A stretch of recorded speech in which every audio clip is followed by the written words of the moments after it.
Hello, good morning. Welcome back to my YouTube channel Biomac physiotherapy clinic. तो आज हम discuss करने वाले हैं स्ट्रोक, लकवा। हमारे क्लिनिक में रोज़मर्रा कैरियर में हर ऑल्टरनेट डे हम एक नया किस्सा सुनते हैं कि किसी को लकवा आ गया है, किसी को स्ट्रोक हो गया है, वो हॉस्पिटल में एडमिट है, उसका हाफ बॉडी काम नहीं कर रहा है। तो उसके बाद क्या करना होता है कि मतलब क्या करे अगर किसी का आदमी को स्ट्रोक हो जाता है, तो सबसे पहले क्या उसको पता चलेगा और कैसे उससे वो फाइट बैक करेगा और क्या उसका लाइन ऑफ ट्रीटमेंट रहता है, वो सब आज हम डिस्कस करने वाले हैं। मैं अपने बारे में बता दूँ, मैं doctor Akram Khan as a physiotherapist, मेरा जो स्पेशलाइजेशन है न्यूरो फिज़ियोथेरेपी में है और इंटरेस्ट से मैं काम स्पोर्ट्स फिजियोथेरेपी में भी करता हूँ। Right now I am working in the some African country West Sierra Leone. थोड़े दिनों बाद में मैं अपना क्लिनिक दोबारा से ज्वाइन कर लूँगा। तो स्ट्रोक में क्या होता है, लकवे में क्या होता है, किसी भी व्यक्ति को लकवा कब आता है? या तो उसका ब्लड प्रेशर ज़्यादा होगा, सडन ब्लड प्रेशर एकदम ज़्यादा हो गया, उसने कभी आइडेंटिफाई नहीं किया कि उसको ब्लड प्रेशर का प्रॉब्लम है, तो ब्लड प्रेशर ज़्यादा हो गया, ब्रेन के अंदर ब्लड का फ्लो ज़्यादा हो गया, उसने ब्रेन की वेसल्स को डैमेज कर दिया और स्ट्रोक हो गया। कोई सी भी साइड हो सकता है, राइट साइड में भी ब्रेन का हो सकता है, लेफ्ट साइड में भी ब्रेन का हो सकता है, उसमें कोई कुछ नहीं कर सकता उसमें। दूसरी चीज़ है इस्चीमिया, कि अगर कोई क्लॉट हो गया, वहाँ पे ब्लड सप्लाई टिश्यू लेवल तक नहीं पहुँची, उसने इस्चीमिया कॉज कर दिया, तो वो टिश्यू नेक्रोसिस हो गया, टिश्यू डैमेज हो गया और उसने स्ट्रोक कर दिया। मोस्टली ओल्ड एजेस केसेस में देखा जाता है कि दो ही टाइप के स्ट्रोक होते हैं। तो अब क्या होता है कि किसी व्यक्ति को बैठे हैं, कहीं पे बैठे हैं, बैठे बैठे स्ट्रोक आ गया, तो आपको सबसे पहले फीचर्स क्या मिलेंगे? या तो वो बोलेगा तो उसकी स्लरिंग और स्पीच हो जाएगी, उसकी जबान लड़खड़ाने लगेगी, या कुछ बोलेगा तो आइडेंटिफाई नहीं कर पाएंगे उसके आसपास बैठने वाले कि इसको हो क्या गया है, तो तुलाने कैसे लग गया या आवाज़ क्यों नहीं निकल रही। दूसरा, उसका मुंह का टेढ़ापन, इधर राइट साइड हो जाएगा और लेफ्ट साइड का किसी भी तरफ जा सकता है। तीसरा, उसकी आंखें अपने आप ऊपर की तरफ हो सकती है, हो सकता है कि स्ट्रोक आते वक्त उसको फिट्स भी आ जाए, फेशियल डेविएशन मिल जाए। चौथा, उसके आर्म में नमनेस, सूनापन लगेगा, नमनेस लगेगी, उसका हाथ उसके कंट्रोल में नहीं होगा, उठाने की कोशिश करेगा तो उठा नहीं पाएगा, पैरों में मूवमेंट नहीं रहेगा और वो हो सकता है कि वो चलने की कोशिश करे और गिर जाए और अनकॉन्शियस हो जाए, बेहोश हो जाए। स्वेटिंग ज़्यादा हो सकती है, उस वक्त शुगर लेवल ऊपर नीचे हो सकता है।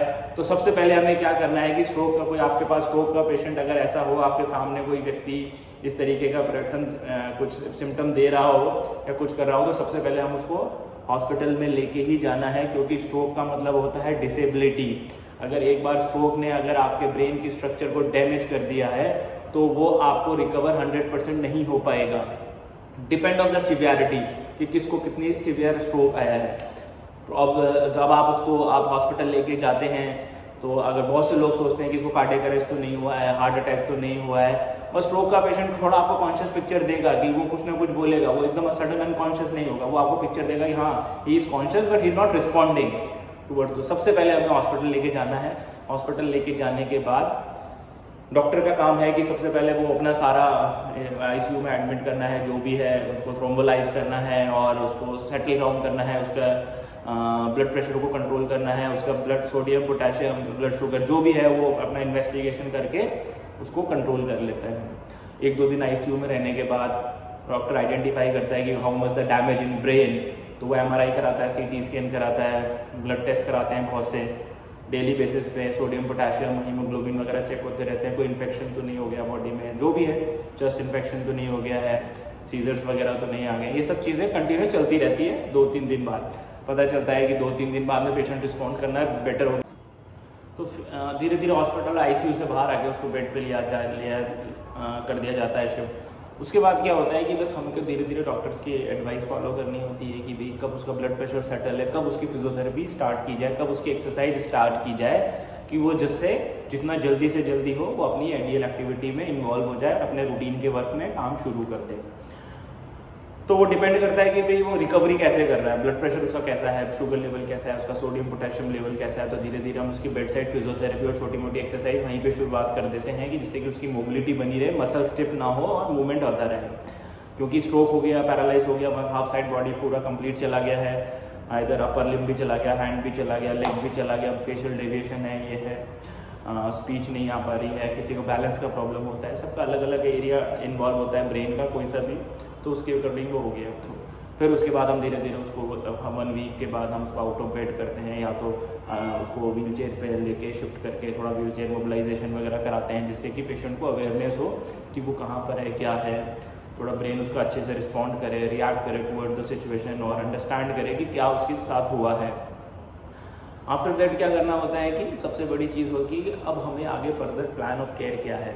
स्ट्रोक में और लकवे में 3 महीने सबसे ज़्यादा इंपॉर्टेंट होते हैं, क्रूशल होते हैं रिकवरी के पर्पज़ से, क्योंकि जो भी न्यूरल टिश्यू है या वो सब रिकनेक्ट होते हैं, न्यूरल टिश्यू रिकवर होते हैं, उसके लिए 3 महीना मैक्सिमम रिकवरी टाइम होता है। उसके बाद न्यूरल प्लास्टिसिटी जनरेट हो जाती है, उसके बाद जो ब्रेन की रिकवरी है वो स्लो हो जाती है, वो उस लेवल में इंप्रूव नहीं करेगा जिसने कि इनिशियल 3 मंथ्स में उसने रिकवर किया है।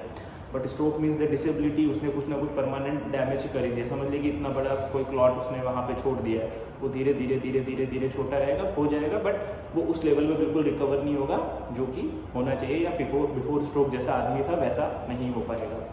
तो प्रॉब्लम यही रहती है कि अब उसके बाद में डिपेंडेंसी आ जाती है। तो एक्सरसाइज इंपॉर्टेंट है कि उसका एक्टिविटी ऑफ डेली लिविंग, वो टॉयलेट जाना है या स्टेयर्स चढ़ना है, एक कमरे से दूसरे कमरे में जाना है, ये धीरे धीरे एक्सरसाइज के साथ साथ धीरे धीरे बैलेंस की ट्रेनिंग है, स्टैंडिंग की ट्रेनिंग है, ये सब धीरे धीरे स्टार्ट कर दी जाती है। आर्म के मूवमेंट्स है, शोल्डर के मूवमेंट्स है, नेक के मूवमेंट्स है, फेशियल एक्सरसाइज है, जो एक थेरेपिस्ट अच्छे से उसको कराता है धीरे धीरे धीरे, day by day. Every day physiotherapy requirement है, एवरी डे आपको एक्सरसाइज करवानी है, या तो फिजियोथेरेपिस्ट के सपोर्ट के साथ में करवाइए, या फिर विदाउट फिजियोथेरेपिस्ट के आप घर वाले खुद सीख सकते हैं सारी एक्सरसाइज। जब भी फिजियोथेरेपिस्ट आपके घर पे विजिट करेगा तो आप उससे सीख लीजिए कि क्या क्या हमको उसके लिए करवाने हैं। तो बहुत इंपॉर्टेंट है एक्सरसाइज। अब जैसे ही हम उसको सिटिंग बैलेंस या उसको आउट ऑफ बेड करते हैं, आउट ऑफ व्हील चेयर करते हैं, सबसे इंपॉर्टेंट है कि वो कैसे बैठता है, विदाउट सपोर्ट के साथ बैठता है, या ट्रंक भी कंट्रोल चला जाता है तो उसको ट्रंक कंट्रोल के लिए एक्सरसाइज बताई जाती है। फिर सिट टू स्टैंड की ट्रेनिंग दी जाती है, फिर सिट टू स्टैंड के बाद स्टैंडिंग बैलेंस की ट्रेनिंग दी जाती है। स्टैंडिंग बैलेंस के बाद में उसको वॉकिंग के लिए लिया जाता है। वॉकिंग विद एड होता है, जैसे कि स्टिक के साथ चलना है या विद सपोर्ट के साथ चलना है धीरे, क्योंकि उसका एक हाथ तो वैसे भी काम नहीं करेगा, तो हम हमेशा स्ट्रोक में स्टिक का ही यूज़ करते हैं। मोस्टली क्वाड्रूपॉड या ट्राईपॉड ही यूज़ में लेते हैं, सिंगल स्टिक और केन यूज़ में नहीं लिया जाता है इनिशियल डेज में। बाद में धीरे धीरे पेशेंट का कॉन्फिडेंस बढ़ता रहता है तो हम सिंगल केन पे भी शिफ्ट कर देते हैं। बहुत से लोगों का सवाल ये रहता है कि भाई स्ट्रोक के बाद में प्रॉब्लम, हमें कब तक हमारा हाथ चलने लगेगा, या हम एक्टिविटी पुरानी वाली कैसे कर लेंगे, हम स्कूटर चला पाएंगे, कार चला पाएंगे, नहीं चला पाएंगे, खाना बना पाएंगे, घर के सारे काम कर पाएंगे, नहीं कर पाएंगे। ये सब चीज़ें बड़ी ही डिपेंड करती है स्ट्रोक के लेवल पे कि आपका स्ट्रोक किस सिवियरिटी का है, रिकवरी कितनी आई है, उस पर ही डिपेंड करता है। मेडिसिन चलती रहेगी, एक्सरसाइज चलती रहेगी, डिमोटिवेट नहीं होना है, एक्सरसाइज करते रहना है और फोकस करते रहना है कि आप अपनी एक्टिविटी ऑफ डेली लिविंग में इंडिपेंडेंट मूवमेंट करें। आज नहीं किसी का फ़ोन आया था कि भाई मेरा हैंड रिकवरी, ग्रॉस मोटर के साथ साथ फाइन मोटर कब इम्प्रूवमेंट हो जाएंगे, किसी को प्रॉब्लम हुआ, तो मैंने कहा कि सिर्फ एक रिकवरी डिपेंड करती है, स्ट्रोक की सिवियरिटी डिपेंड करती है कि फाइन मोटर आएंगे या नहीं आएंगे, और डिपेंड करता है एज पे भी डिपेंड करता है कि पेशेंट की एज कितनी है, और अगर स्ट्रोक ज़्यादा है, बेसल गैंग्लिया है, फ्रंटोटेम्पोरल लोब है, पैराइटल लोब है, किस एरिया में इन्वॉल्वमेंट हुआ है, तो उस पर भी डिपेंड करता है कि आपका रिकवरी किस पे आएगी।